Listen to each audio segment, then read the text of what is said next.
Sometimes the heart remembers what the mind tries to forget. There are moments when two souls recognize each other across impossible distances, even when everything says they don't belong together. Elias McCord lived alone in the mountains for 10 years after losing his wife. Clara Davenport came west from Boston to teach school and start fresh. When trouble hit their small Wyoming town, he saved her life. In that moment of danger, something awakened in both of them that neither expected. He told her he'd forgotten what a woman smelled like, then kissed her, like his life depended on it. Can love survive when two different worlds collide on the frontier? Before we jump back in, tell us where you're tuning in from. And if this story touches you, make sure you're subscribed, because tomorrow I've saved something extra special for you. The morning sun painted the Wyoming sky in shades of gold and amber as Clara Davenport stepped down from the dusty stagecoach, her silk gloves already damp with perspiration. The leather satchel in her hand contained everything that mattered from her old life: letters of recommendation, a daguerreotype of her parents, and the ivory cameo brooch that had belonged to her grandmother. But those silk gloves, now grimy from the 3-day journey, represented something more: the refined world she was leaving behind and the uncertain future she was walking toward. Cedar Ridge. Wyoming wasn't much to look at: a main street lined with weathered wooden buildings, their paint peeling under the relentless prairie sun. The general store, saloon, church, and blacksmith shop clustered together like old friends sharing secrets. Dust devils danced between the buildings, and somewhere in the distance, cattle lowed in the morning heat. This was a far cry from the cobblestone streets of Boston, where she'd spent her 29 years learning to be a proper lady. "Miss Davenport, I presume?" A weathered woman in calico approached, wiping flour-dusted hands on her apron. "I'm Martha Henley, own the general store with my husband. Been expecting you." Clara smoothed her traveling dress and managed a smile. "Thank you for meeting me, Mrs. Henley. I confess, the journey was more arduous than I anticipated." Martha's laugh was warm and genuine. "Child, you'll toughen up quick out here, or the frontier will eat you alive. But don't worry, we've all been greenhorns once. Even those of us born to it had to learn the hard way." She gestured toward a modest building at the end of the street. "That's your schoolhouse there. Living quarters are upstairs. Nothing fancy, but it's clean, and the roof don't leak much." As they walked, Martha pointed out the important landmarks. "That's Sheriff Bradley's office. He's a good man. Keeps the peace when he can. The church there. Pastor Williams holds service every Sunday and Wednesday. And that's the saloon. I'd avoid it if I were you, especially on Saturday nights when the cowboys come in from the ranches." Clara nodded, absorbing every detail. The school building was smaller than she'd expected, with 6 windows facing the street and a bell tower that had seen better days. Inside, wooden desks sat in neat rows, and a slate blackboard dominated the front wall. Sunlight streamed through the windows, illuminating dust motes that danced like tiny spirits in the air. "Previous teacher left sudden-like," Martha explained, climbing the narrow stairs to the living quarters. "Her husband got offered work in California, left us in quite a bind with 14 children needing schooling." The apartment was sparse but clean: a bed, a small table, 2 chairs, and a wood-burning stove. A wash basin sat on a stand near the single window, which offered a view of the mountains rising like ancient guardians beyond the town. Clara set down her satchel and pulled off her gloves, flexing fingers stiff from gripping them too tightly during the journey. "Why did you come west, dear?" Martha asked gently. "If you don't mind my asking, most educated women stay back east where life's easier."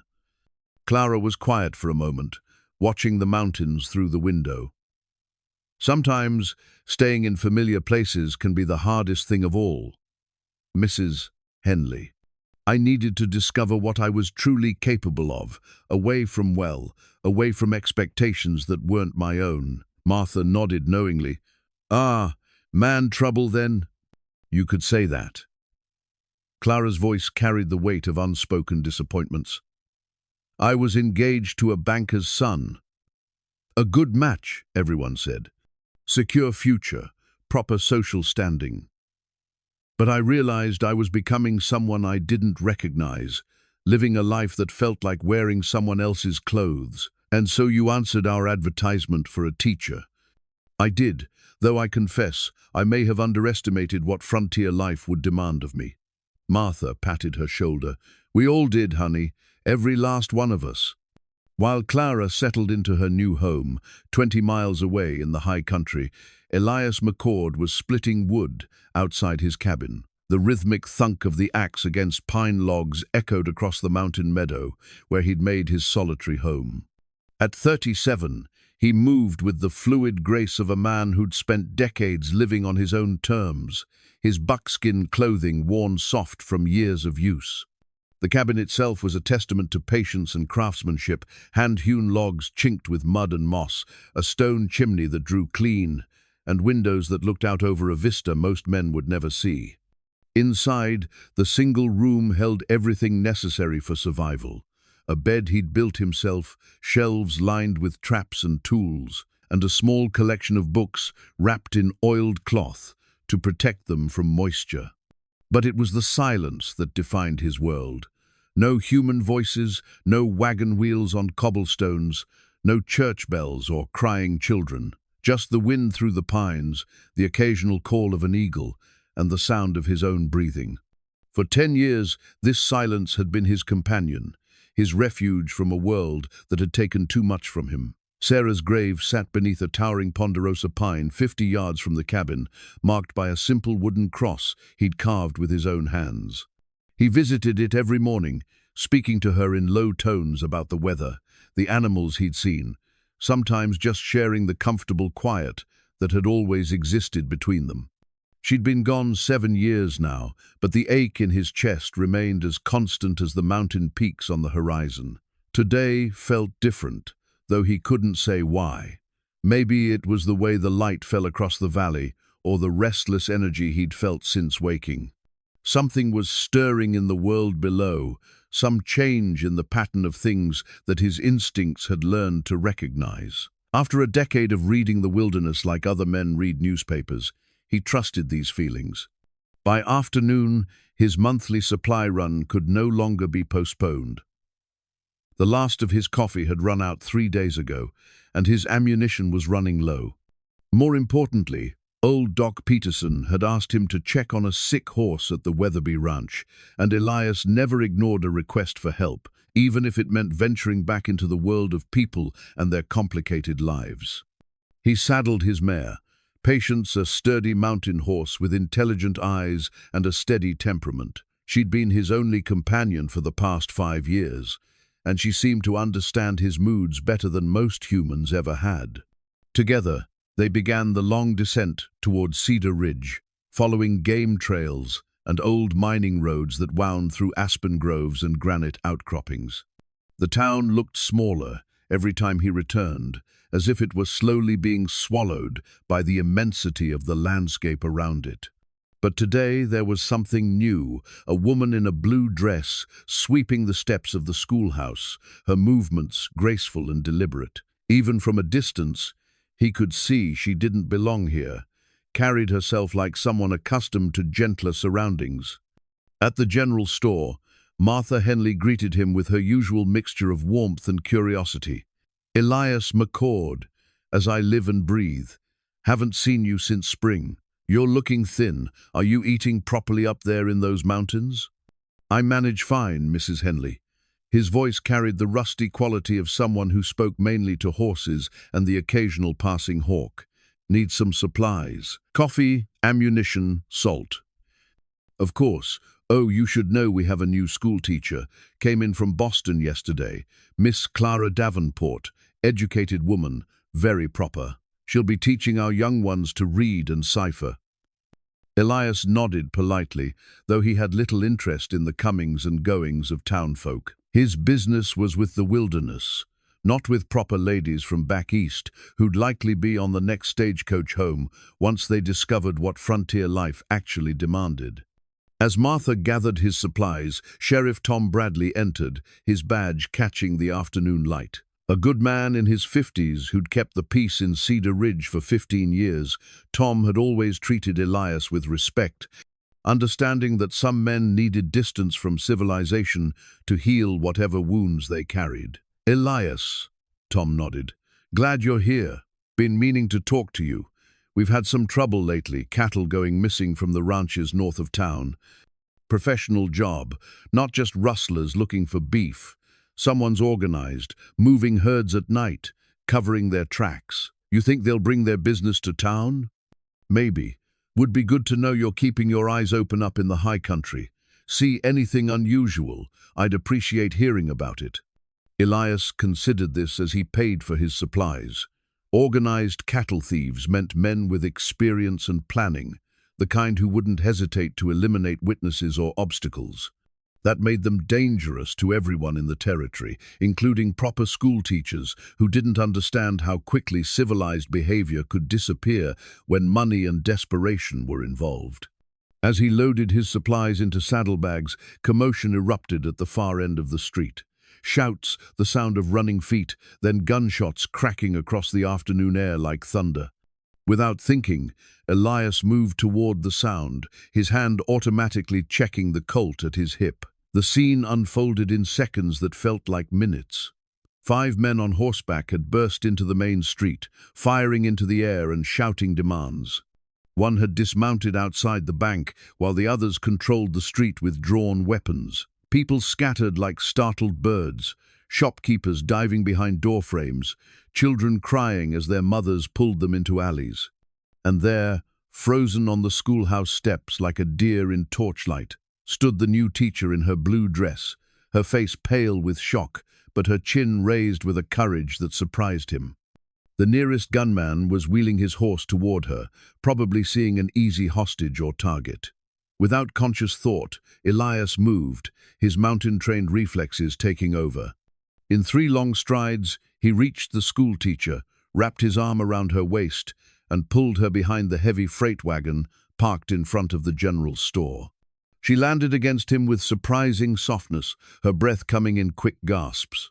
Up close, he could see the intelligence in her green eyes, the way her hands trembled despite her brave front. And there was something else, a scent he'd almost forgotten existed. Lilacs and soap, the clean smell of a woman who lived in houses instead of caves, who knew the comfort of hot baths and soft beds. In that moment, with gunshots echoing around them and her pulse racing against his chest, words came from somewhere deep inside him, rusty with disuse, but honest as mountain air. "I forgot what woman smelled like." Her eyes widened, and for a heartbeat that stretched into eternity, they simply looked at each other.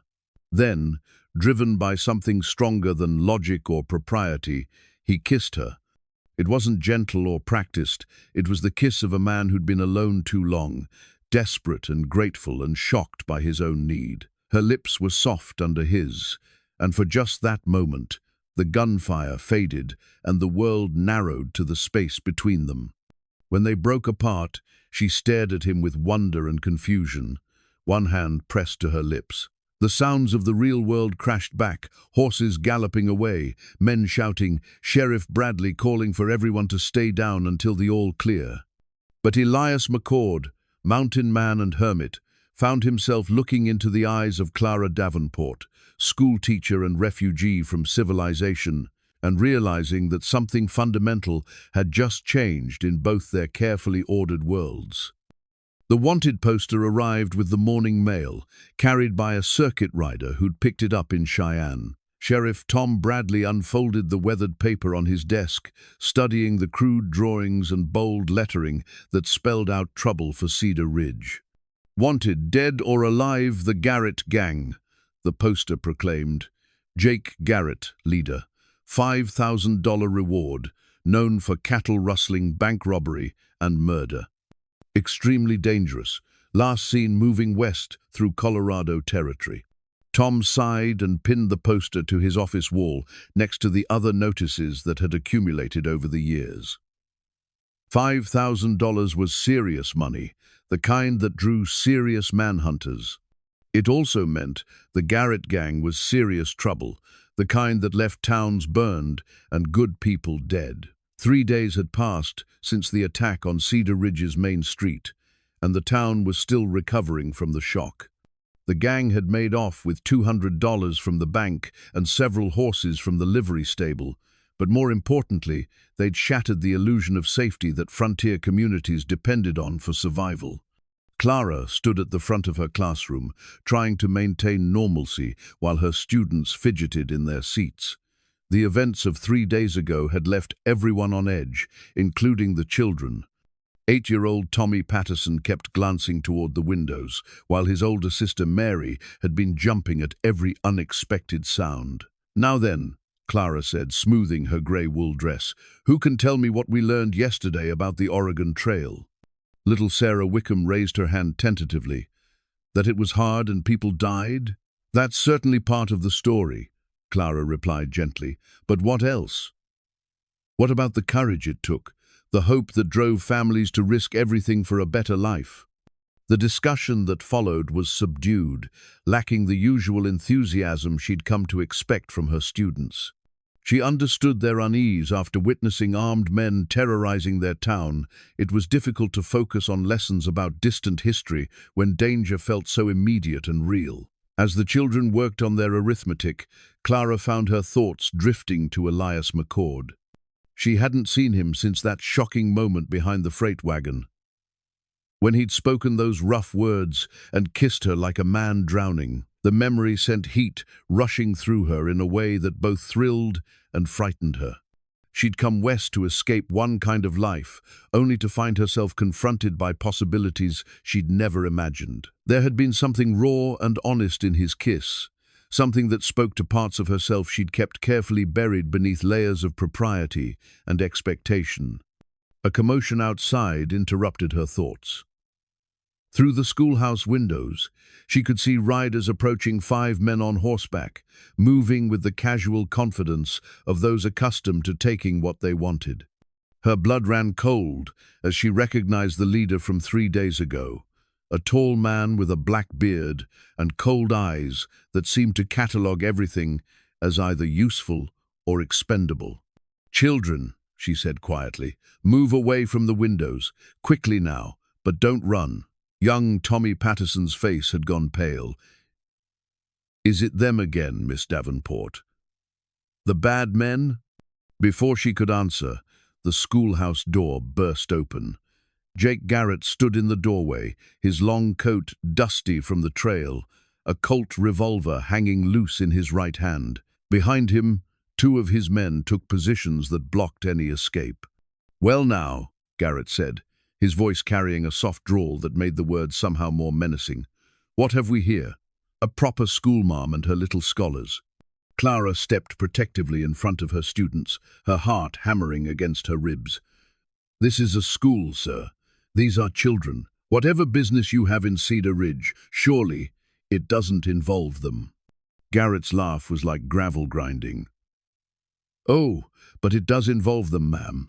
See, we've decided Cedar Ridge is perfectly situated for our purposes.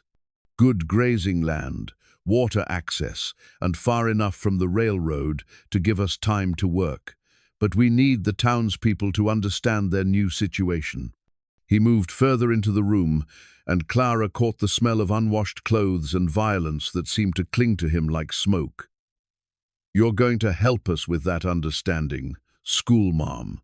You're going to send a message to your sheriff and that mountain man who thinks he's some kind of hero." "I don't know what you're talking about," Clara said, though her voice betrayed her fear. "Course you do. Big fellow, buckskins, pulled you behind that wagon the other day. Word is he's some kind of tracker, lives up in the high country. We can't have him interfering with our business." One of the children whimpered, and Clara's protective instincts overrode her terror. "Leave the children out of this. Whatever message you want to send, you can send it through me, but let them go." Garrett studied her with the calculating gaze of a predator sizing up prey. "You've got spine, I'll give you that. But you don't seem to understand your situation here. See, we need these good people to know that resistance has consequences, and children, well, Children make the point better than most anything else. The sound of approaching hoofbeats interrupted his threat. Through the window, Clara could see Sheriff Bradley riding hard toward the school, his face grim with determination. Behind him came Martha Henley and several other townspeople, including Doc Peterson with his medical bag. "Looks like we've got company," one of Garrett's men said. "Expected as much," Garrett replied. "This works out even better." He grabbed Clara's arm roughly, pulling her toward the door.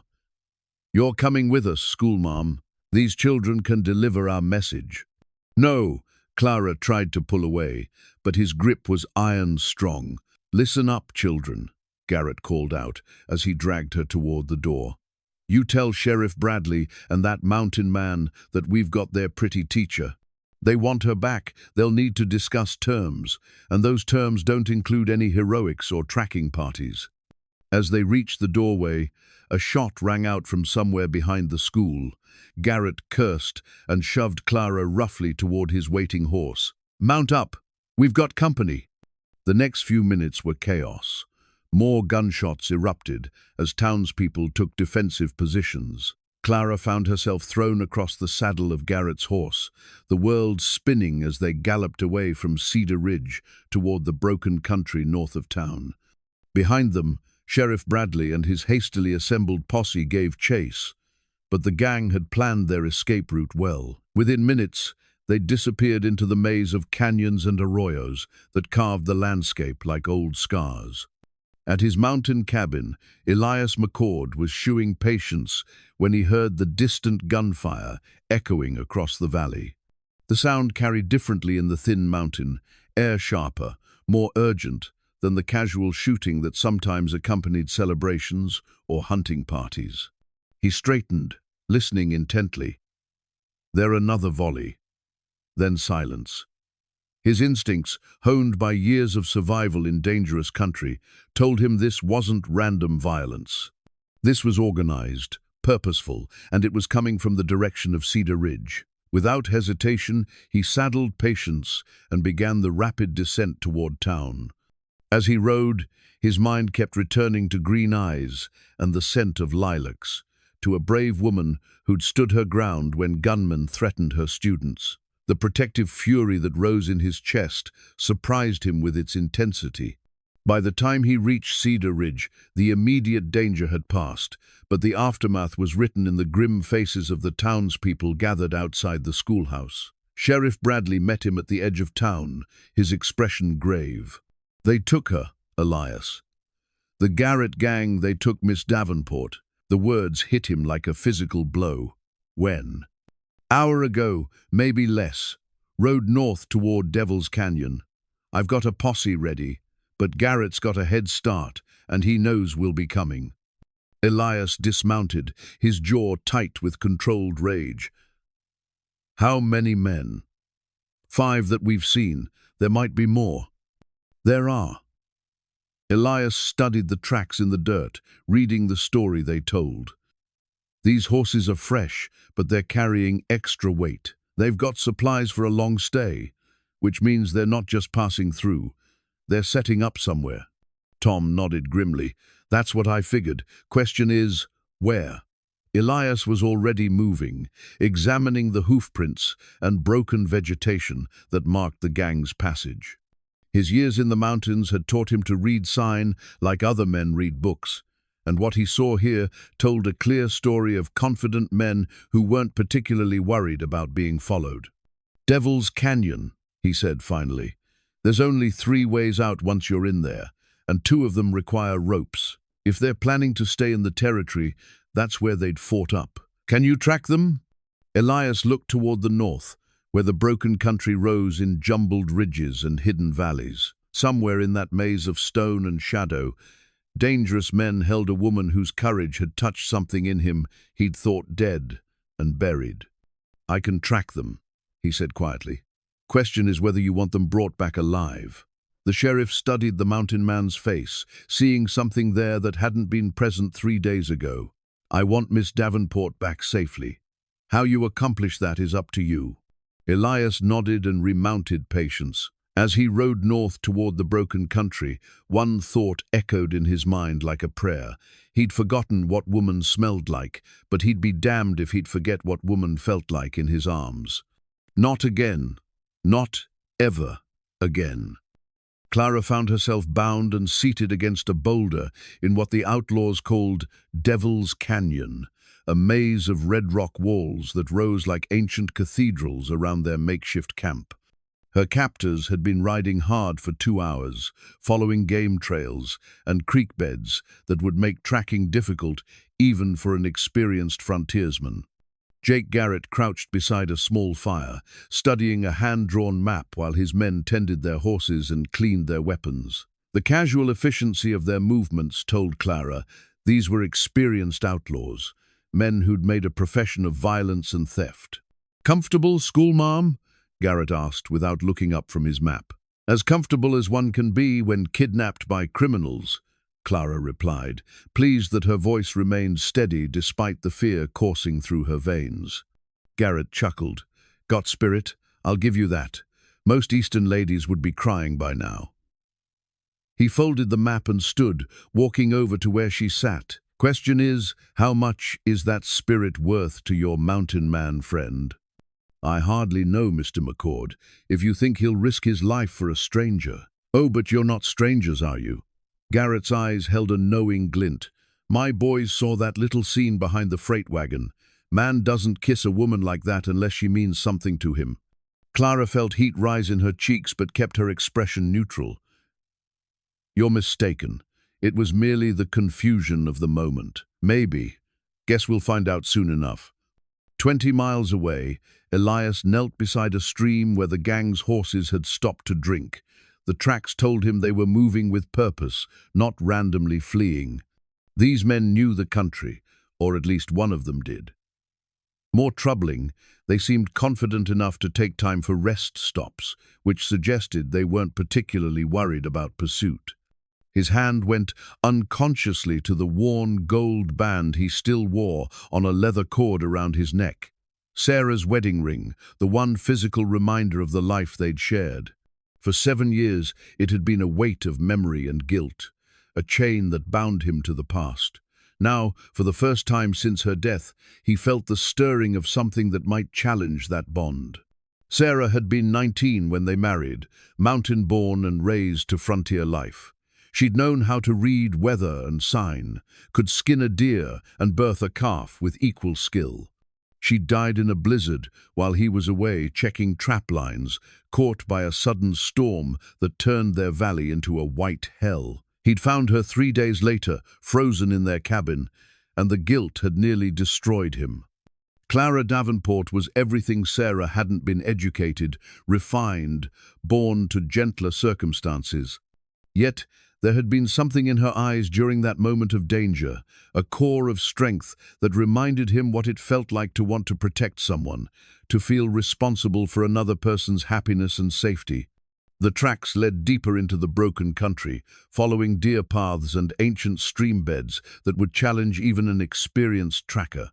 But Elias had spent 10 years learning to read this landscape like scripture, and every broken twig and displaced stone told him part of the story. In Cedar Ridge, the aftermath of the kidnapping had galvanized the community in ways that surprised everyone. Martha Henley organized the women to prepare supplies for any rescue effort, while Doc Peterson readied his medical kit for potential casualties. Even Pastor Williams, a man more comfortable with sermons than violence, cleaned his old army rifle and offered to join any posse. Sheriff Bradley sat in his office, staring at the wanted poster and calculating odds. The Garrett gang had been operating for 3 years, leaving a trail of robbery and murder across Colorado and Wyoming territories. They were smart, experienced, and utterly ruthless. Against them, he could field perhaps 8 or 10 men, most of them more familiar with cattle than gunfighting. But then there was Elias McCord, and that changed the equation considerably. Bradley had known the mountain man for 5 years, ever since he'd first appeared in Cedar Ridge like a ghost emerging from the high country.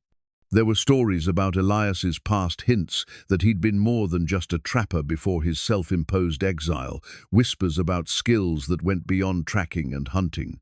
The truth was, Elias McCord was the only man in 200 miles who might be able to find the Garrett gang's hideout and bring Clara Davenport home alive. The question was whether he'd risk everything for a woman he'd known for less than a week. As afternoon shadows lengthened, Elias found where the gang had stopped for their first extended rest. They'd chosen a hidden grove beside a spring, screened by cottonwoods and protected by natural rock barriers. The signs told him Clara was unharmed but frightened. Her footprints showed she'd been allowed to walk around, though always under guard. More importantly, he'd identified their destination. The tracks pointed toward Devil's Canyon, a natural fortress that had been used by Apaches, outlaws, and army deserters for generations. There were only 3 ways into the canyon, and all of them were easily defended by men with rifles and patience. But Elias knew something the Garrett gang probably didn't. There was a 4th way in, a narrow chimney climb that few men would attempt and fewer still would survive. It was the kind of route that required absolute trust in your equipment and a willingness to risk everything on handholds worn smooth by centuries of wind and water. As he made camp that evening, still hours away from the canyon, Elias found himself remembering Sarah's voice. She'd always been practical about death, accepting it as part of mountain life, the way she accepted harsh winters and dry summers. "When my time comes," she'd told him once while they watched snow fall outside their cabin, "don't you spend the rest of your life mourning me. Promise me that, Elias. Promise me you'll find reason to keep living." He'd made that promise, but keeping it had proved harder than either of them had imagined. For 7 years, he'd existed rather than lived, maintaining his body while letting his heart grow cold as winter stone. Now, as he prepared to risk everything for a woman who'd been a stranger 4 days ago, he wondered if Sarah would approve. The thought brought a bitter smile to his lips. Sarah had always been generous with her affections, quick to welcome strangers and slower to judge than most frontier women. She probably would have liked Clara Davenport, would have admired her courage in coming west alone and her determination to build something meaningful from the raw materials of frontier life. The stars emerged one by one above the broken country, and somewhere among those twisted canyons and hidden valleys, brave men held a brave woman captive. Tomorrow would bring the kind of violence that defined frontier justice, the sort of reckoning that left some men dead and others forever changed. Elias checked his weapons, the Colt at his hip, the rifle across his saddle, the hunting knife that had saved his life more times than he could count. Then he settled back against his saddle and tried to sleep, knowing that tomorrow he would discover whether a man could love twice in one lifetime, and whether some promises were worth breaking in order to keep others. Clara's teaching slate lay forgotten in the abandoned schoolhouse, its surface still marked with the day's arithmetic lesson. The children had scattered when the Garrett gang arrived, running home to frightened parents who now kept loaded rifles beside their kitchen tables and jumped at every unexpected sound.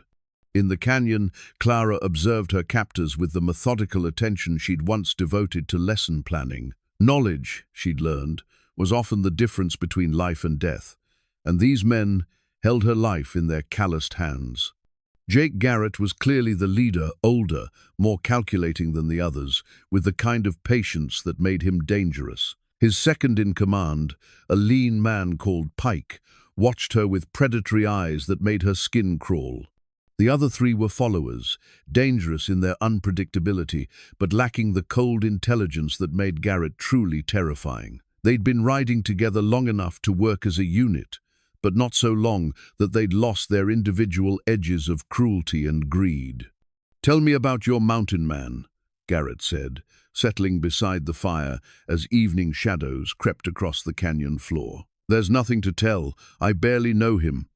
But you know enough to let him kiss you in front of half the town." Garrett's smile was sharp as a skinning knife. "Man like that doesn't show himself unless he's got reason. Question is, What kind of reason? Clara remained silent, but her mind was racing. The truth was, she didn't understand what had passed between her and Elias McCord any more than Garrett did. The kiss had been impulsive, born from danger and proximity, but there had been something deeper in it, a recognition that transcended rational thought. "He'll come," Pike said from across the fire. "Mountain men are territorial about their women. He'll come, and when he does, we'll be ready." "Maybe," Garrett said thoughtfully, "or maybe he's smart enough to know 5 against 1 isn't good odds, no matter how handy he is with that Colt." As night settled over the canyon, Clara found herself thinking about her students. Were they safe? Had their parents managed to calm their fears, or were they lying awake, wondering if the bad men would come back? The thought of those trusting young faces gave her strength, even as her situation grew more precarious.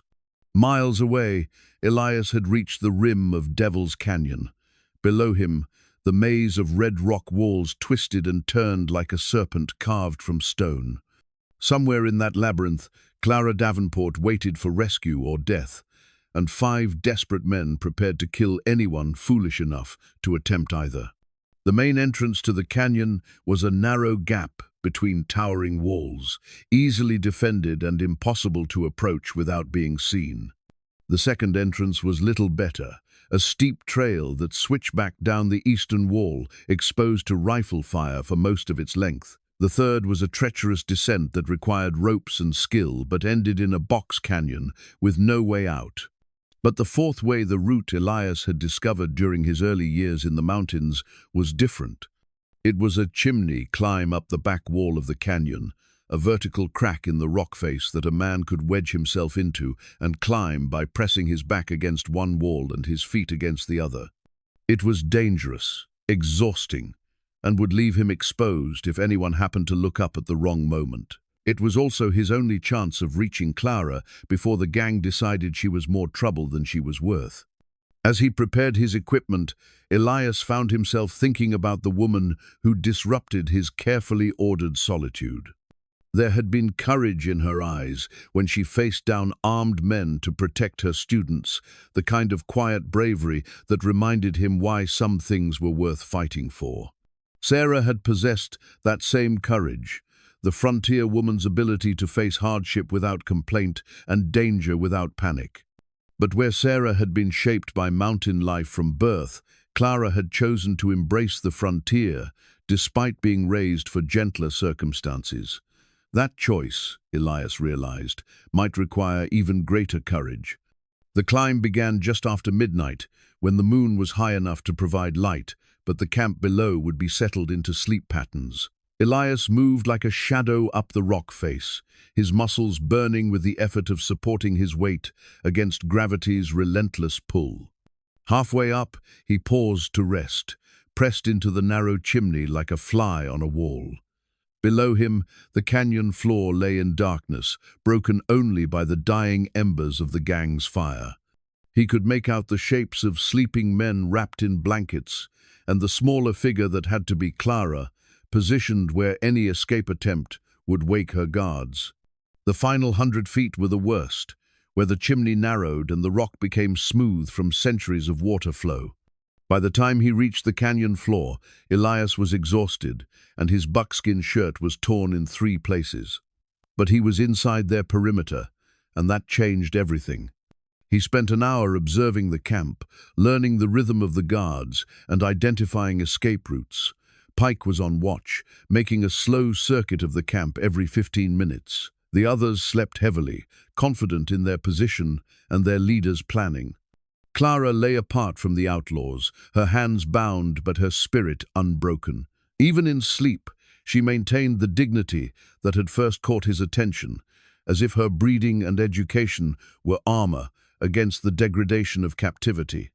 As dawn approached, Elias made his decision. A direct assault would likely result in Clara's death. Desperate men used hostages as shields, and Garrett struck him as the type who'd kill her rather than lose his advantage.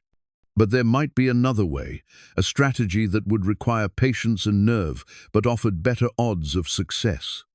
He retreated to a position where he could watch the camp without being seen and settled in to wait. Rescue, he'd learned during his years in the mountains, was often a matter of timing rather than firepower.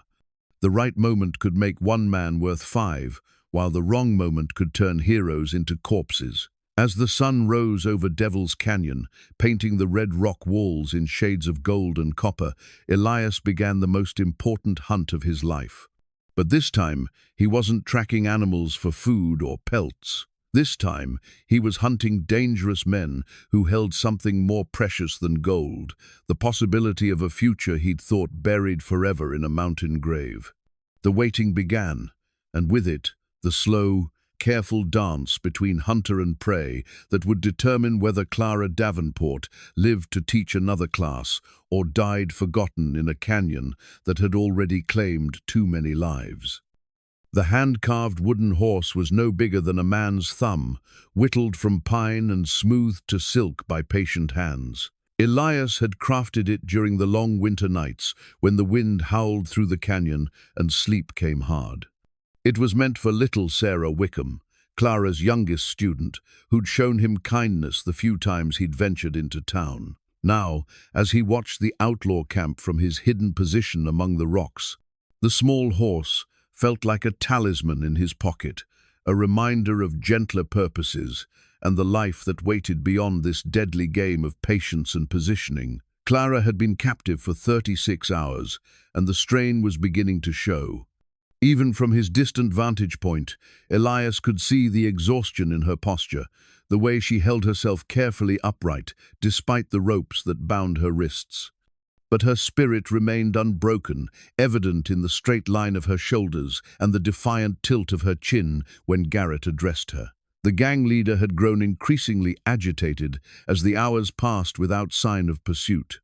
Twice he'd sent scouts to the canyon rim to watch for approaching riders, and both times they'd returned empty-handed. It was clear that Garrett's confidence in his hostage's value was beginning to waver.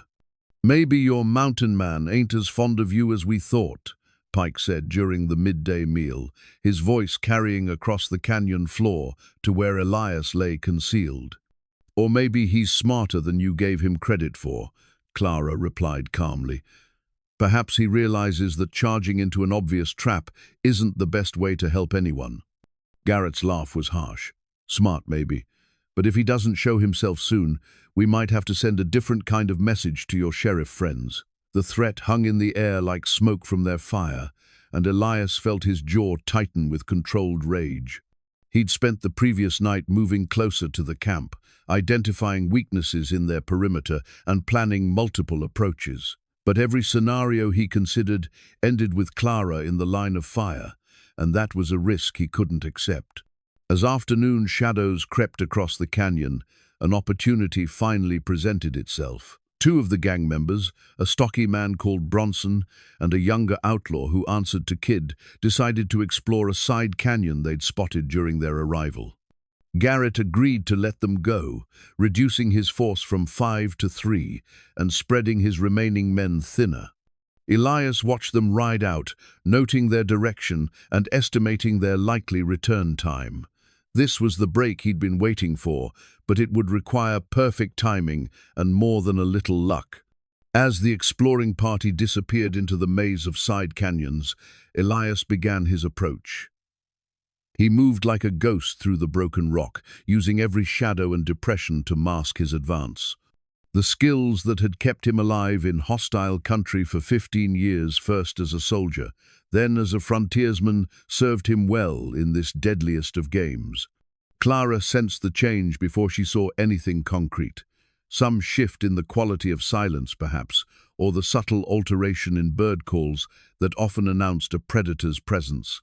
She'd learned to read such signs during her months on the frontier, where survival often depended on paying attention to details that city dwellers missed. When she finally spotted movement among the rocks above the camp, her heart leaped with a mixture of hope and terror. Elias McCord was here, alone against 3 armed men, risking everything for a woman he barely knew. The reality of his presence brought home the magnitude of what was happening. This wasn't a romantic adventure from one of her novels, but a life-and-death struggle that could end in tragedy for everyone involved. She forced herself to remain calm, knowing that any sign of recognition could alert her captors to the danger creeping toward them through the maze of stone and shadow. Instead, she focused on appearing dispirited and defeated, hoping to maintain the outlaw's confidence while Elias maneuvered into position. "You're mighty quiet, schoolmarm," Pike observed, settling beside the fire with a cup of coffee. "Finally, realizing your situation? I'm trying to understand why intelligent men would choose a life that can only end in violence," Clara replied honestly. "Surely there are easier ways to make a living." Garrett looked up from the map he'd been studying. "Easier maybe, but not more profitable. We've pulled down more money in the past year than most men see in a lifetime. And how many men have you killed for that money? Enough to know it gets easier with practice," Pike said with a cold smile. The casual admission of murder sent a chill through Clara, but she kept her voice steady. "And you sleep well at night? Like a baby," Garrett said. "Money's better than conscience for helping a man rest peaceful." From his position 50 yards away, Elias had a clear view of the camp and its occupants. Clara sat with her back to a large boulder, positioned so that any rescue attempt would have to come from the front, through open ground covered by the outlaws' rifles. It was a professional setup, designed to discourage exactly the kind of heroics he was contemplating. But Elias had learned patience during his years alone in the mountains, the kind of deep, abiding patience that could wait days for the perfect shot or the ideal moment to move. He settled into position and began the hardest part of any hunt, waiting for his prey to make the mistake that would give him his chance. The mistake came an hour later, when nature called and Pike decided to answer it away from the main camp. As the outlaw walked toward a cluster of boulders that would provide privacy, he passed within 15 feet of Elias's hiding place. The attack was swift and silent. Elias emerged from concealment like a mountain cat, his arms snaking around Pike's throat before the man could cry out. A few seconds of struggle, and Pike went limp, unconscious but alive. Elias lowered him to the ground and quickly bound him with his own belt, stuffing a gag made from the outlaw's bandana into his mouth. 1 down, 2 to go. But now the real challenge began, because the remaining outlaws would notice Pike's absence eventually, and when they did, the advantage of surprise would be lost. Elias retreated to a new position, closer to the main camp, but still concealed among the tumbled rocks. From here, he could see Clara clearly, could read the tension in her posture and the way she glanced occasionally toward the spot where Pike had disappeared. She knew something had changed, even if she couldn't be certain what. That awareness, that quickness of mind that had impressed him from their first meeting, might be the edge they needed to survive what was coming next. As the sun began its descent toward the canyon rim, casting long shadows across the broken ground, Elias prepared for the next phase of his impossible rescue.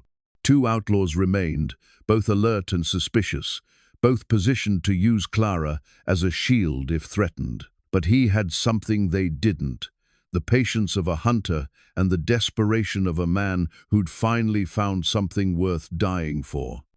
Clara's mother's cameo brooch caught the last rays of sunlight filtering into Devil's Canyon, its carved ivory surface reflecting light like a tiny beacon against her torn dress.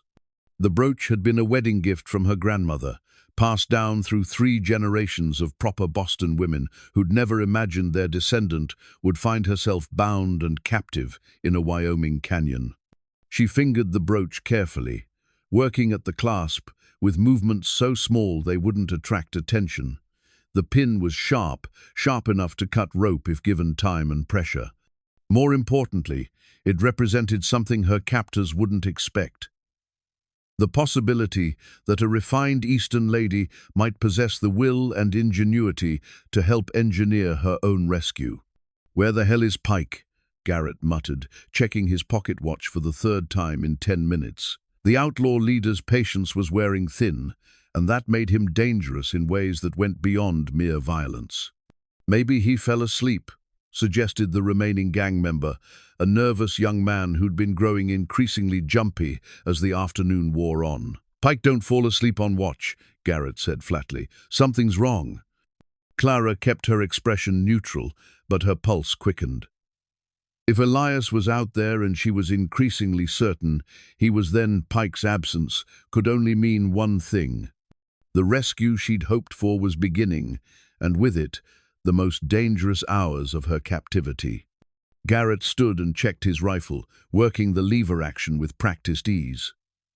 "Tommy, you circle around and find Pike. If you see anything that don't belong, you come back shooting. Understand?" Tommy nodded nervously and grabbed his Winchester. As he headed toward the area where Pike had disappeared, Clara caught a glimpse of movement among the rocks above the camp. Just a shadow shifting against shadow, but enough to confirm what she'd suspected. "Mighty quiet, schoolmarm," Garrett observed, settling back down with his rifle across his knees. "Almost like you're expecting something to happen." "I'm praying," Clara said truthfully. "It's what proper ladies do in difficult circumstances." "Pray all you want. Won't change the fact that your mountain man friend has gotten himself in over his head. 5 against 1 ain't good odds, no matter how tough he thinks he is." "Perhaps he's not alone," Clara suggested carefully. Garrett's laugh was harsh. "Sheriff Bradley and a bunch of storekeepers, they'd never make it past the canyon mouth without losing half their number. No, if your friend's out there, he's working solo, and that means he's about to make the last mistake of his life." A shot rang out from the direction Tommy had gone, echoing off the canyon walls like thunder. Garrett was on his feet instantly, his rifle ready as he scanned the rocks above the camp. "Tommy!" he called out. No answer came back, except the fading echo of the gunshot. Clara worked frantically at her bonds with the cameo's pin, feeling the rough rope fibers begin to separate under the sharp ivory edge. The shot meant the situation was escalating rapidly, and she needed to be ready to move when the opportunity came. "Damn it," Garrett cursed, realizing his force had been reduced from 5 men to 1 in the space of 2 hours. His confidence was cracking, replaced by the desperate fury of a cornered animal. "McCord!" he shouted toward the canyon walls. "I know you're out there. You want the woman. You come down here and face me like a man." Silence answered him, broken only by the whisper of wind through the rocks. "Maybe he can't hear you," Clara suggested mildly, continuing to work at her ropes. Garrett spun toward her, his eyes wild with rage and fear. "Shut up! Just shut up and let me think." He grabbed her roughly by the shoulder, hauling her to her feet. "You're coming with me. We're getting out of this canyon, and if your mountain man tries to stop us, I'll put a bullet in your spine." Clara felt the last strands of rope give way, but she kept her hands positioned as if still bound. "Where exactly do you plan to go? You've been riding with this gang for years. Every lawman in 3 territories knows your face." "Mexico," Garrett said, dragging her toward where the horses were picketed. "Plenty of places a man can disappear south of the border, especially a man with money to spend." As they moved across the camp, Clara caught sight of movement among the rocks, a brief glimpse of buckskin and the gleam of metal. Elias was positioning himself for a shot, but Garrett was using her as a human shield, staying directly behind her as they approached the horses. "You're making a mistake," Clara said, stalling for time. "Even if you escape, you'll spend the rest of your life looking over your shoulder. Is that any way to live?" "Better than being dead," Garrett replied, but there was doubt in his voice now. The careful plan that had brought him to this canyon was falling apart, and he was smart enough to know it. Clara made her decision. As they reached the horses, she suddenly went limp, dropping her full weight against Garrett's arm. The unexpected move threw him off balance, and for just a moment, Clara was clear of his line of fire. The rifle shot came from above, the bullet striking Garrett in the shoulder and spinning him around. He cursed and tried to bring his own weapon to bear, but Clara was already moving, rolling behind the horses and putting as much distance as possible between herself and the wounded outlaw. Garrett fired wildly at the rocks above, his shots echoing uselessly off stone. A second bullet from Elias's rifle took him in the leg, dropping him to one knee but not stopping his desperate attempt to locate his attacker. "Give it up, Garrett," Elias's voice rang out from the canyon walls. "Your men are down, you're wounded, and there's nowhere to run." "Go to hell," Garrett screamed back, still firing randomly at the surrounding rocks. Clara had reached the relative safety of a boulder pile, her heart pounding with adrenaline and relief. Through gaps in the rocks, she could see Elias making his way down from his elevated position, moving with the fluid grace of a man completely at home in dangerous terrain. The final confrontation was swift and decisive. Garrett, weakened by blood loss and consumed by rage, made the mistake of exposing himself as he tried to get a clear shot at Elias. The mountain man's rifle spoke once more, and Jake Garrett fell forward into the dust, his reign of terror ended by superior skill and desperate courage. Silence settled over the canyon like a shroud. Clara emerged from her hiding place on unsteady legs, her refined dress torn and dirty but her spirit unbroken. Elias approached carefully, his rifle still ready despite Garrett's obvious death. "Are you hurt?" he asked, his voice rough with emotion and exhaustion. "I'm alive," Clara replied, and suddenly that seemed like the most important thing in the world. "Thanks to you."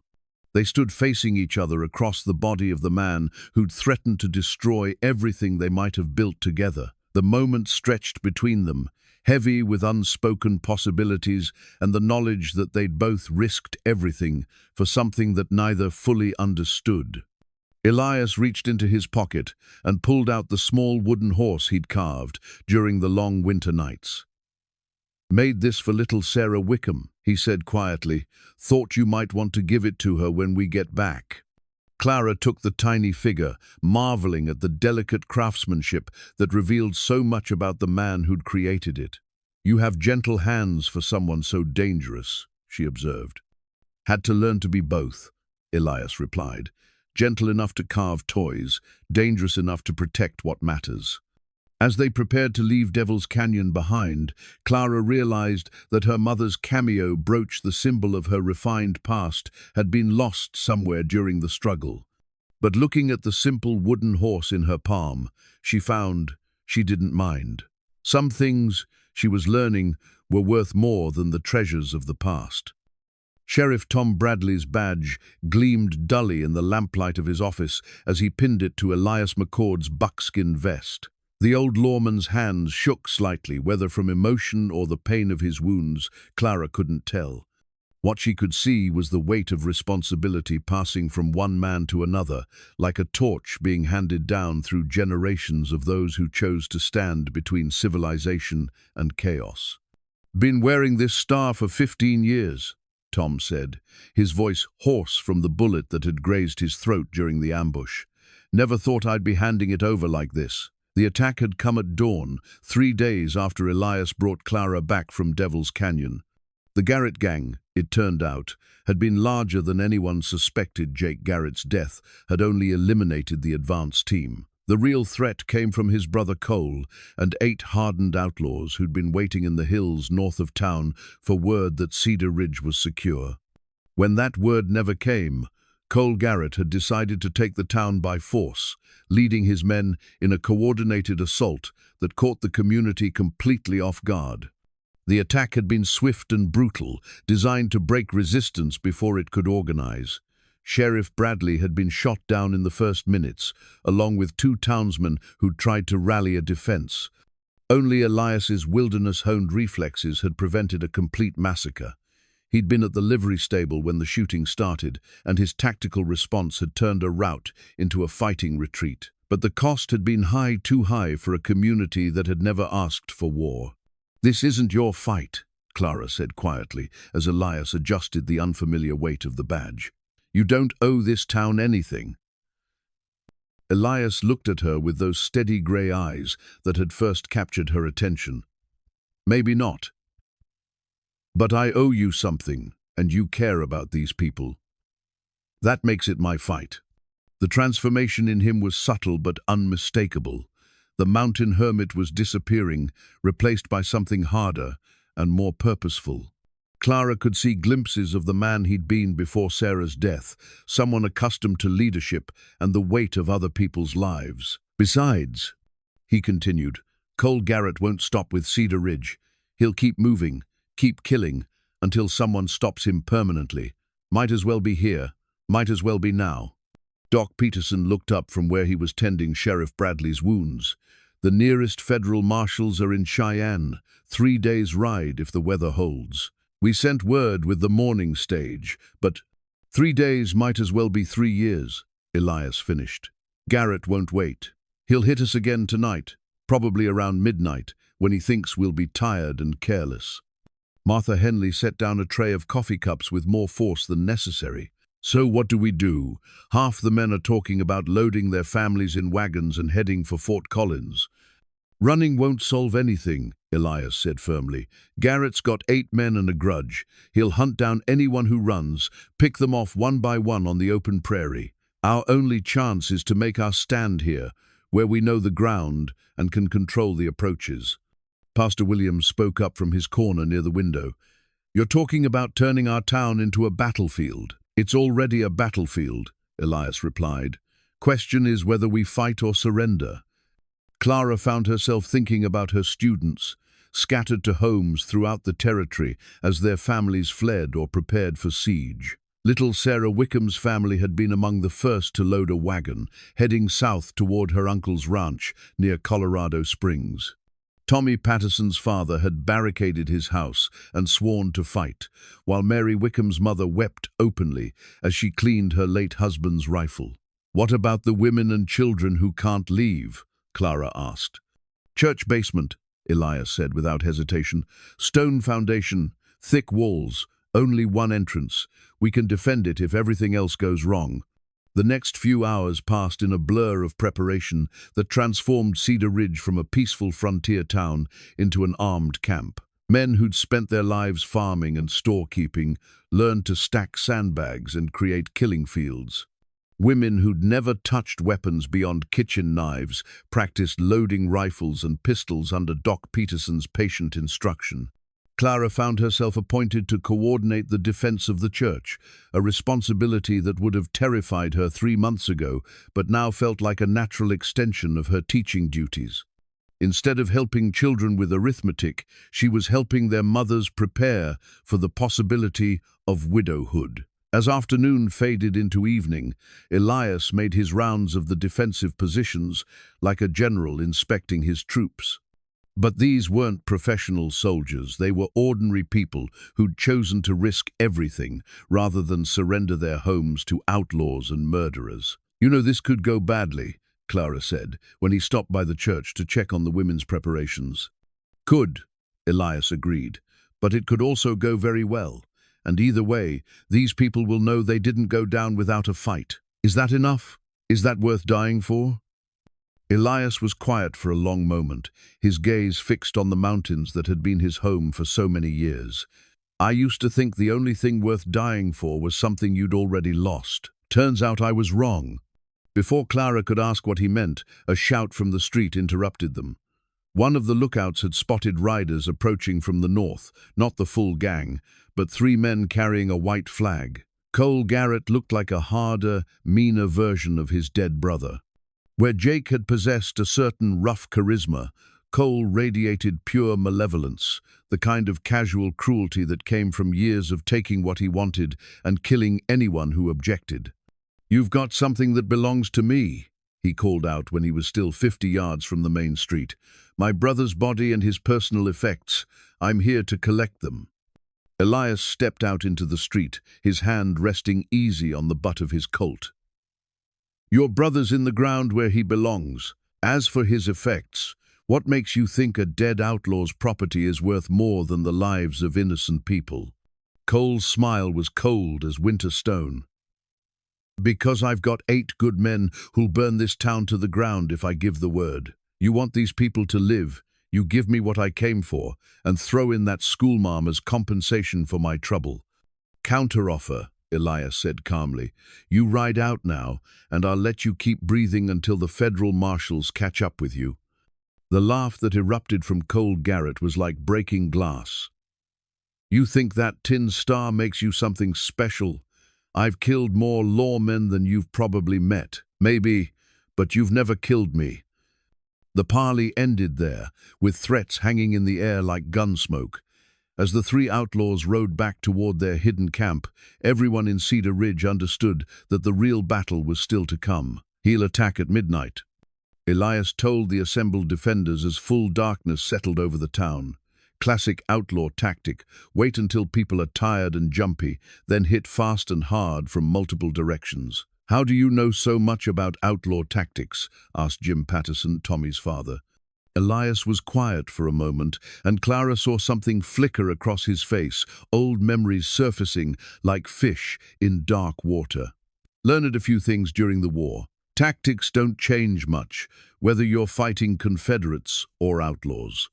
It was the first time he'd mentioned his past as a soldier, and Clara filed the information away with all the other pieces of the puzzle that was Elias McCord. There were depths to this man that would take years to explore, assuming they lived long enough to have years together. As the defenders took their positions and the town settled into an uneasy quiet, Clara realized that Sheriff Bradley's badge represented more than just authority. It represented the willingness to stand between chaos and order, to risk everything for people who might never fully understand the price of their safety. Tomorrow, if they survived, Cedar Ridge would be different. They all would be different. But tonight, they stood together against the darkness, and that would have to be enough. Elias's hunting knife gleamed in the moonlight as he checked its edge for the third time in an hour. The blade was horn-handled and razor-sharp, forged by a German smith in Santa Fe and carried through 15 years of frontier life. It had skinned elk and carved toys, defended his life, and taken others when necessary. Tonight, it might be called upon to do both. The knife represented everything he'd learned about survival in hostile country, that sometimes the difference between life and death came down to steel and the will to use it. But more than that, it represented his readiness to embrace violence if it meant protecting what he'd discovered was worth protecting. Clara watched him from across the church, where the women and children had gathered for safety. Even in the dim lamplight, she could see the transformation that had overtaken him since accepting the sheriff's badge. The mountain hermit was gone, replaced by someone harder and more focused, a man preparing for war. "He's done this before," Martha Henley whispered, following Clara's gaze. "Look at the way he moves, the way he checks his weapons. That's not a trapper or a cowboy, that's a soldier." Clara nodded, remembering fragments of conversation that had hinted at Elias's past. The way he'd known how to organize the town's defenses, his understanding of tactics and timing, these weren't skills learned from hunting deer in the high country. "What do you think he was before he came to the mountains?"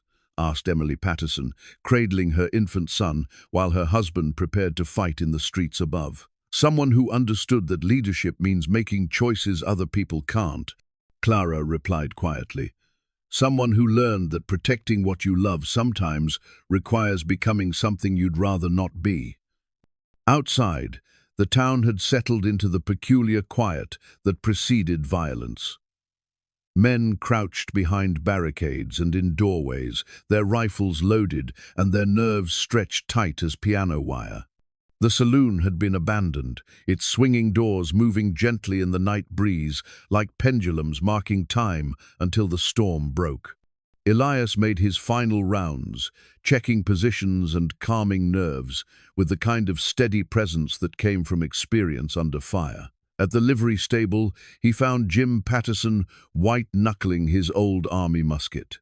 "Haven't shot this thing since Antietam," Jim confessed. "Not sure I remember how." "It'll come back to you when you need it," Elias assured him. "Just remember to aim low. Men on horseback look bigger than they are, and most folks shoot high in the dark."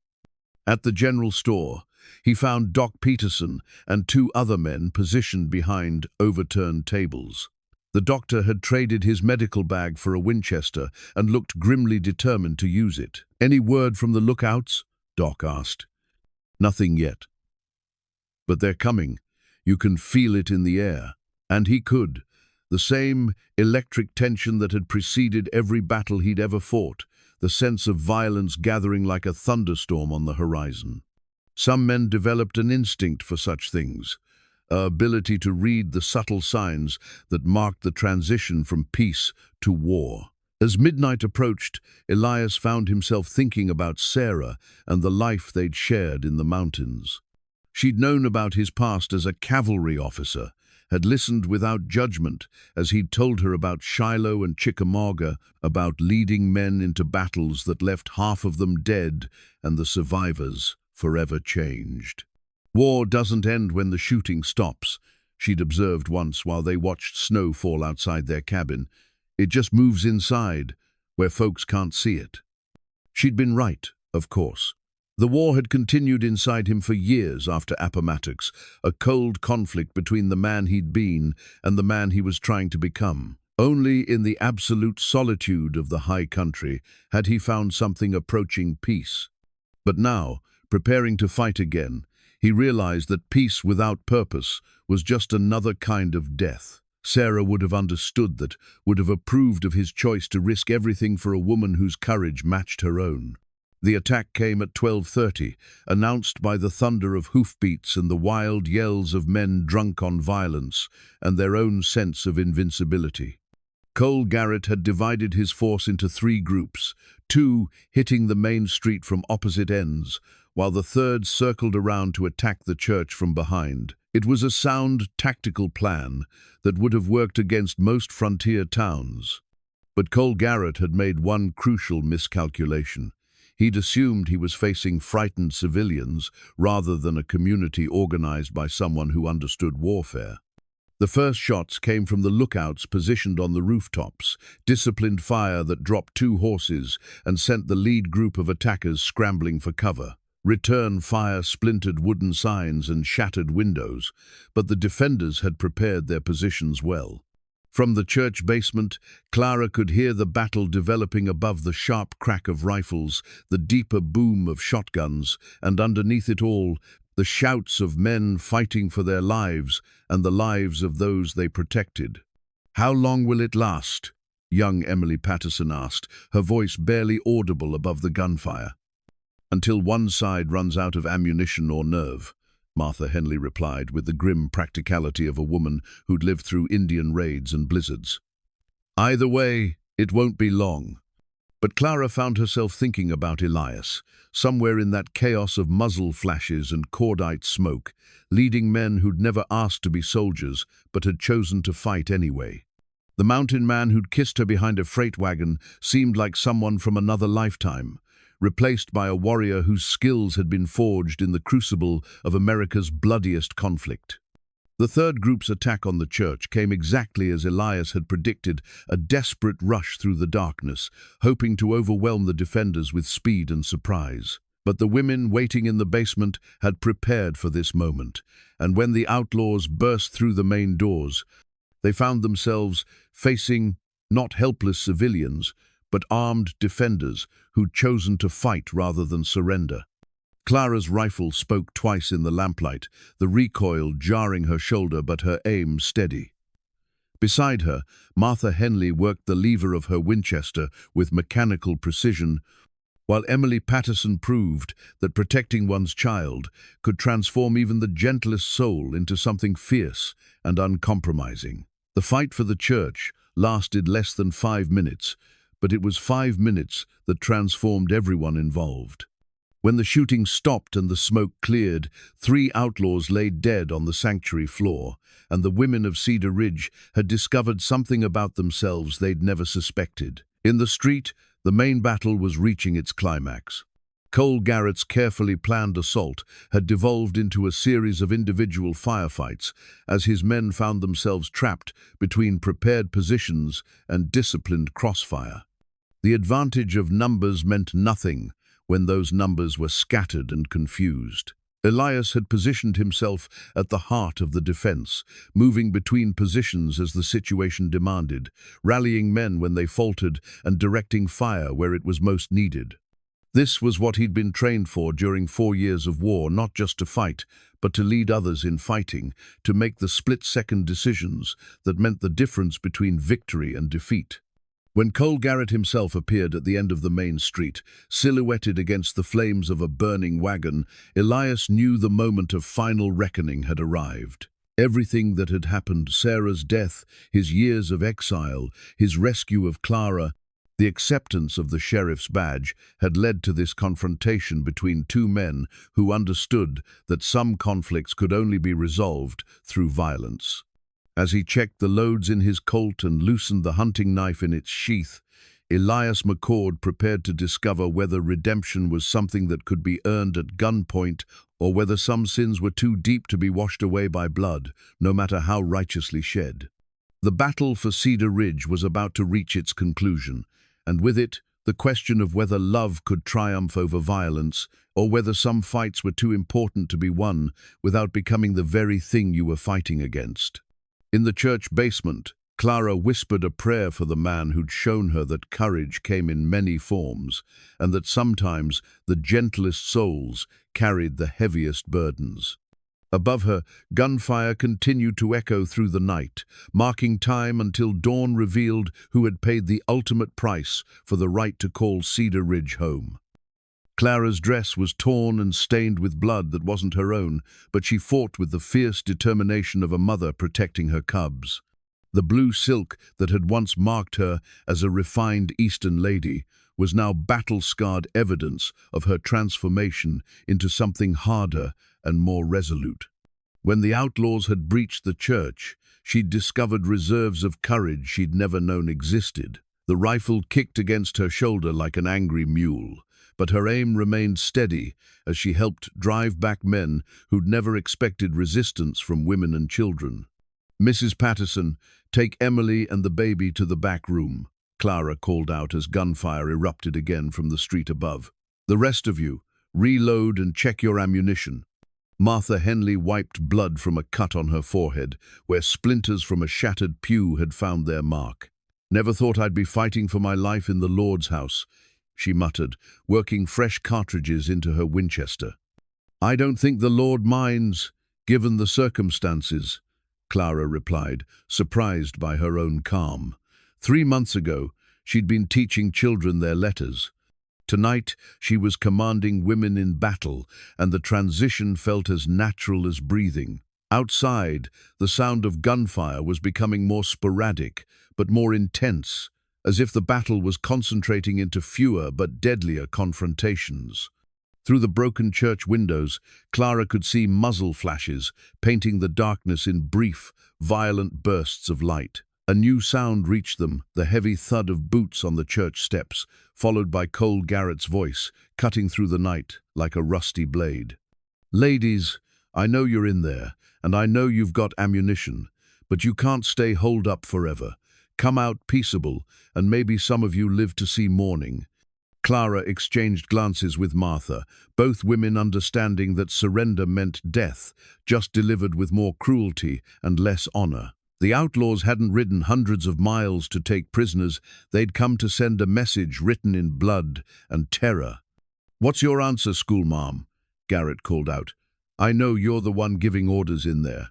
Educated women always think they're smarter than everyone else." Instead of responding with words, Clara answered with her rifle, sending a bullet through the broken window that splintered wood inches from Garrett's head. The outlaw leader's laughter echoed off the church walls, but there was less confidence in it than before. Meanwhile, in the street, Elias moved through the smoke and shadows like a ghost seeking vengeance. His Colt spoke twice, dropping one of Garrett's men who'd been trying to flank the defenders at the general store.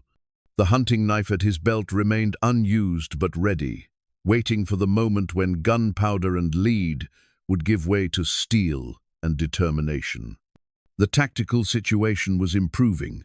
Of Garrett's original 8 men, 3 were confirmed dead and 2 more badly wounded. But the survivors were the most dangerous, hardened killers who'd been pushed past their breaking point and had nothing left to lose.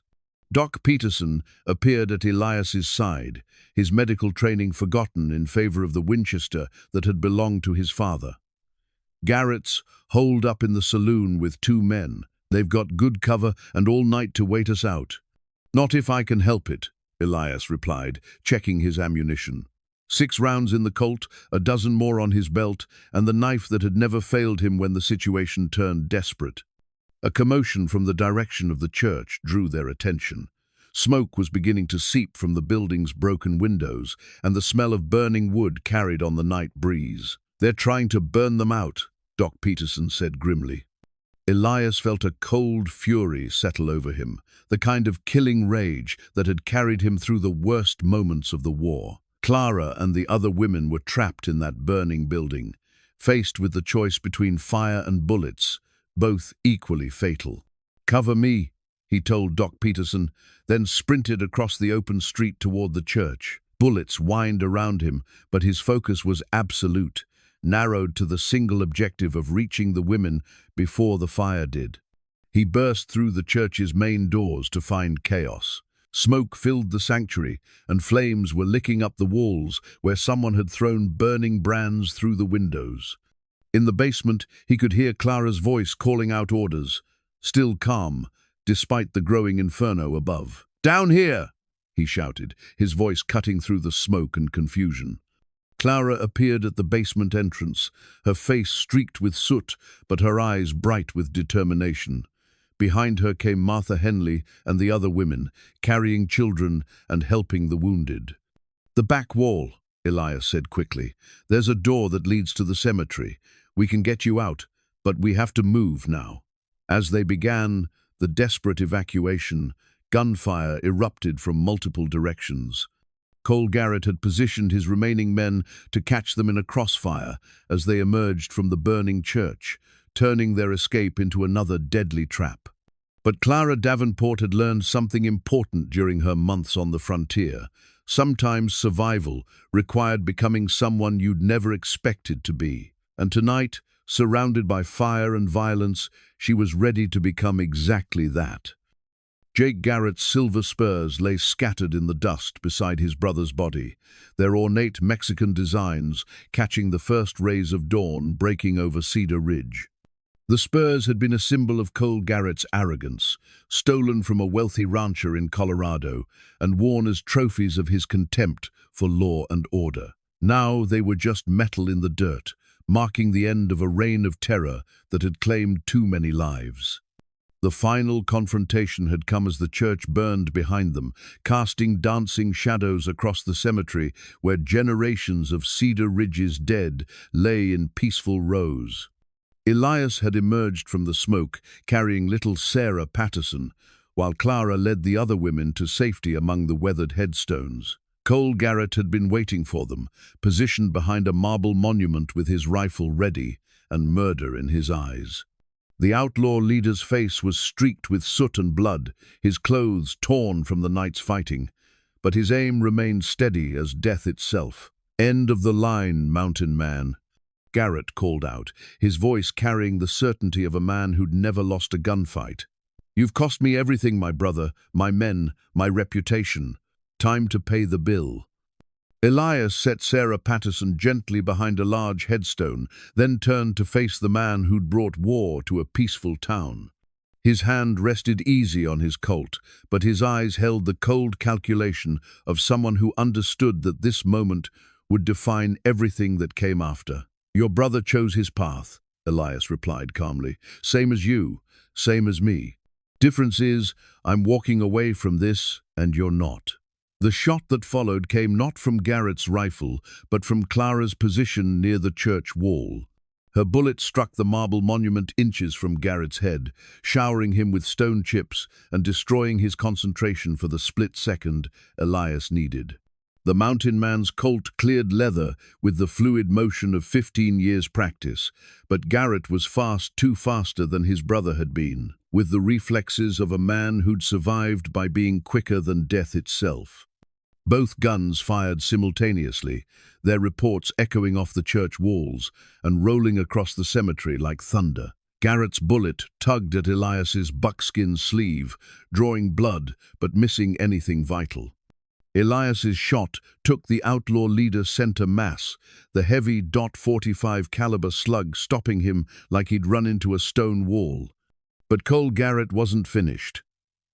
Wounded and dying, he raised his rifle for one final shot, not at Elias, but at Clara, seeking vengeance against the woman whose courage had helped destroy his gang. The hunting knife left Elias's hand in a smooth, practiced motion, its horn handle warm from his grip. The blade caught the morning light as it spun through the air, covering the 20 feet between them in less than a heartbeat. It struck Cole Garrett just below the sternum, angling upward with the force and precision of a man who'd learned to throw knives during long winter nights when ammunition was scarce and practice was survival. The outlaw leader's rifle discharged harmlessly into the sky as he toppled backward, his reign of terror ended by 6 inches of German steel. Silence settled over the cemetery, broken only by the crackling of flames from the church and the distant lowing of cattle disturbed by the night's violence. Clara emerged from her position near the wall, her rifle still ready, but her hands steady despite everything she'd witnessed and done. "Is it over?" Martha Henley asked, rising from behind a headstone with her Winchester cradled in her arms. Elias walked to where Cole Garrett lay still, retrieving his knife and checking for signs of life. Finding none, he straightened and surveyed the battlefield that Cedar Ridge had become.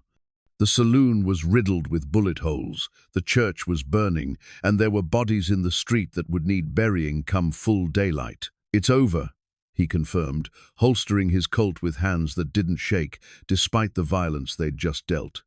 Clara approached slowly, stepping carefully around the scattered debris of the night's fighting. Up close, she could see the exhaustion in Elias's eyes, the weight of command and violence that would never fully leave him. But there was something else there too, a peace that hadn't been present before, as if some long-carried burden had finally been set down. "The children?" he asked. "All safe." "Scared, but safe." Clara looked around at the destruction, at the women emerging from hiding places with weapons still in their hands. "We're all different now, aren't we?" "Yes," Elias agreed, "but different doesn't mean broken. Sometimes it means stronger." As the sun climbed higher, painting the mountains in shades of gold and rose, the people of Cedar Ridge began the work of rebuilding their town and their lives. But they did so with the knowledge that they'd faced the worst humanity could offer and emerged victorious, not through superior firepower or numbers, but through the simple determination to protect what they loved. The silver spurs that had marked Cole Garrett's arrogance would be melted down and turned into something useful: belt buckles, perhaps, or bridal hardware. It seemed fitting that symbols of violence and pride should be transformed into tools of honest work. After all, that was what frontier life was really about, taking the raw materials of existence and forging them into something better than what came before. The wedding quilt spread across Clara and Elias's marriage bed was a masterpiece of frontier craftsmanship, sewn by the women of Cedar Ridge during the long winter months that followed the battle. Each square told a story. Martha Henley's contribution featured a schoolhouse surrounded by children's handprints, while Emily Patterson had embroidered a mountain scene that captured the view from Elias's old cabin. Clara traced the intricate stitching with gentle fingers, marveling at how something so beautiful could emerge from hands that had held rifles just 3 months before. The quilt represented more than wedding gift. It was the community's way of saying that love and creation could triumph over violence and destruction, that people who'd fought together could also build together. Outside their window, the rebuilt church bells rang the hour, their bronze voices carrying across a town that looked much the same as before, but felt fundamentally different. The new church was larger than the old one, with stone walls and stained glass windows donated by grateful ranchers whose cattle had been saved from the Garrett gang's depredations. More importantly, it had been built by people who understood the value of what they were creating. "Hard to believe it's been 3 months, Elias said, adjusting the sheriff's badge on his vest. The star had taken on a comfortable weight during the winter, becoming less a burden and more a natural part of who he was becoming. "Harder to believe how much has changed," Clara replied, smoothing her simple wedding dress. She'd chosen blue wool instead of white silk, practical rather than ornate, suitable for a woman who planned to spend her life on the frontier rather than in drawing rooms. The changes went deeper than clothing and buildings. Clara's students had returned to school in November, but they were different children than the ones who'd fled in September. They'd seen their mothers fight and their fathers die, had learned that safety was something that had to be earned rather than assumed. But they'd also learned that courage was contagious, that ordinary people could do extraordinary things when the situation demanded it. Little Sarah Wickham still treasured the wooden horse Elias had carved, but now she also knew how to load a rifle and had watched her mother use one to defend their home. Tommy Patterson spoke with quiet pride about his father's service in the town's defense, while Mary Wickham had taken up the serious study of medicine under Doc Peterson's tutelage. "You've taught them well," Elias observed, watching Clara arrange the last of her belongings in their shared dresser. "They're growing up to be the kind of people this country needs." "We all are," Clara replied. "Growing up, I mean. Learning what we're capable of when everything we care about is at risk." The wedding ceremony had been simple, conducted by Pastor Williams in the new church before the entire population of Cedar Ridge and half the surrounding territory. Clara had walked down the aisle alone, having no family present to give her away. But she'd felt supported by every person in the congregation, people who'd fought beside her and survived horrors that would have broken weaker souls. Elias had worn his best clothes, but kept the sheriff's badge in place, a reminder that their love had been forged in service to something larger than themselves. When they exchanged vows, the words carried weight that went beyond the traditional promises of marriage. They were pledging to build something together in a place where building required constant courage. Sheriff Tom Bradley, recovered from his wounds but walking with a cane, had performed the honor of pronouncing them husband and wife. The old lawman's eyes had been bright with tears as he watched the badge he'd worn for 15 years finally find a worthy successor. "Never seen two people more meant for each other," he'd whispered to Doc Peterson during the reception, "like they were made from the same piece of mountain stone." Now, as evening settled over their wedding day, Clara and Elias stood together at the window of their small house, the former teacher's quarters expanded and improved by willing hands. The view encompassed the entire town, from the rebuilt church to the new schoolhouse, from the general store to the sheriff's office, where Elias would report for duty tomorrow morning. "Any regrets?" Elias asked, slipping his arms around his wife's waist. "About leaving Boston? About coming west? About marrying a man who forgot what woman smelled like?" Clara leaned back against his chest, feeling the solid strength that had first attracted and now comforted her. "Not a single one. Even though life here will never be easy, even though there'll always be dangers we can't predict or control." Clara turned in his arms, studying the face that had become as familiar as her own reflection. The lines around his eyes spoke of years spent squinting against mountain snow and desert sun, while the scar on his jaw marked some long-ago encounter with violence. But there was peace in those grey eyes now, the kind of contentment that came from finding purpose beyond mere survival. "Especially because of those things," she said firmly. "Easy lives don't teach you what you're made of. They don't show you what you're capable of becoming." As if summoned by their conversation, the sound of children's laughter drifted through the window. A group of Clara's students were playing in the street, their voices bright with the kind of joy that could only exist in places where safety had been earned rather than inherited. "Listen to that," Clara said softly. 3 months ago, those children were learning to hide from gunfire. Tonight, they're playing games in the street because they know we'll protect them." "We," Elias repeated, tasting the word like fine wine. "I like the sound of that." They stood together as darkness fell over Cedar Ridge, watching lamplight bloom in windows throughout the town.